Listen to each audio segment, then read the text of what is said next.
देखिए, पिछले कई दिनों से मजम्मत के अलावा कुछ नहीं हो रहा है। मतलब कि महराज मलिक के ऊपर PSA लगा, उसको जेल में डाल दिया गया और हमारे वज़ीर आला उनके वालिद से मिलके ये कहते हैं कि मैं उनको लीगल अदालती कार्रवाई में या कानूनी कार्रवाई में मदद करूँगा।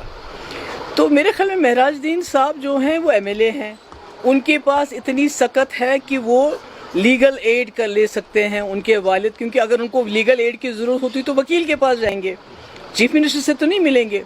होना तो ये चाहिए था जैसे कि अभी स्पीकर साहब ने वहीद परा के ख़िलाफ़ नोटिस निकाला, मतलब he is trying to shoot the messenger. उनको इसका नोटिस लेना चाहिए था, उमर साहब को नोटिस लेना चाहिए था इस वाक़े का। स्पीकर साहब को इसका कॉग्निजेंस लेके अर्जेंट असेंबली सेशन बुलाना चाहिए था, जहाँ पर इस मुद्दे पे डिस्कशन होता, जहाँ पर ये बात होती कि ये कैसे हो सकता है एक सिटिंग MLA के खिलाफ सिर्फ उसके ऊपर एलिगेशन है उसने बदकलामी की, उसके खिलाफ आपने उसको PSA लगाया, जेल में डाल दिया।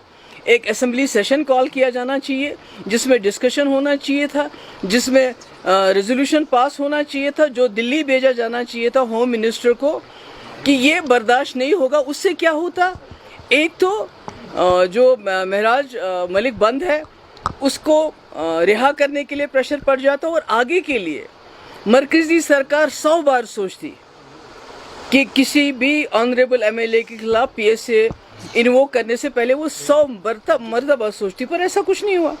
उमर साहब कहते हैं मैं लीगल, अगर उनको लीगल एड देनी है तो उन 1000 जो हमारे कैदी हैं जिनके घर वालों के पास सकत ही नहीं है, जो जम्मू कश्मीर के अंदर है, जम्मू कश्मीर के बाहर है, जिनके घर वालों के पास ये सकत ही नहीं है कि वो बाहर जाके तिहाड़ जेल और राजस्थान और UP जाके और आगरा जेल में अपने लोगों से मिले, वो क्या केस लड़ेंगे।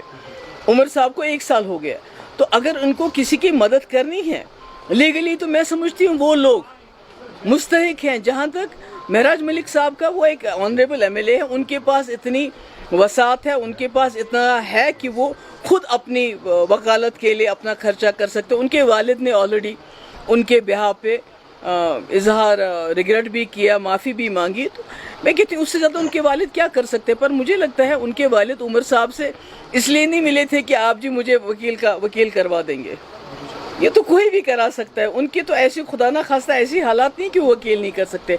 वो उमर साहब के पास ये उम्मीद लेके गए थे कि आपके पास 50 MLA हैं, 3 मेंबर पार्लियामेंट है, आप सेशन बुलाइए, गवर्नमेंट ऑफ इंडिया पे जोर डालिए कि ये ज़ाती जम्मू कश्मीर के लोग, उनके इलेक्टेड रिप्रेजेंटेटिव्स, उनका चीफ मिनिस्टर बर्दाश्त करने के लिए तैयार नहीं। पर उल्टा वो वहीद परा को, जिसने ये मुद्दा उठाया, उसी के खिलाफ नोटिस निकालते हैं।